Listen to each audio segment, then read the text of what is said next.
Hello everyone, welcome back to Spanish Hut. Hope you all are doing good. Last two videos are based upon days of the month and months of the year. So, in today's video, we're going to discuss some terms that are related to calendar. Now the question arises in your mind, what terms are you talking about? So yeah, I'm talking about terms like birthday, divorce date, engagement date, etc. in Spanish. So are you guys ready? Let's start. First we have to know what we call calendar in Spanish. So let's start from the calendar. We call calendar in Spanish as el calendario. Wedding, la boda. Wedding anniversary, el aniversario de boda. Wedding invitation, la invitación de boda. Marriage, el matrimonio. Engagement, el compromiso. Ceremony, la ceremonia. Bridesmaid, la dama de honor.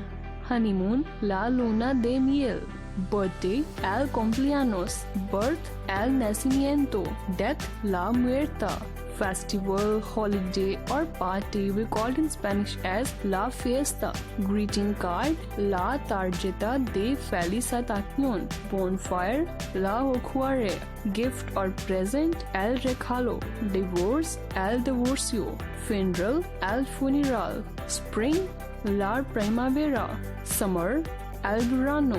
Fall or autumn we call in Spanish as el otoño. Winter, el invierno. And now we're going to discuss some phrases related to calendar. First one is, when is your birthday? ¿Cuándo es tu cumpleaños? My birthday is on 12 June. Mi cumpleaños es el 12 de junio. When is your mother's birthday? ¿Cuándo es el cumpleaños de tu madre? To say the date of someone else's birthday, you will need to use el cumpleaños de followed by the person, right? To celebrate one's birthday, celebrar el cumpleaños. So this is all about some terms related to calendar and some useful phrases that are related to calendar. Hope you like this video. Please like, share and subscribe Spanish Hut. Thank you.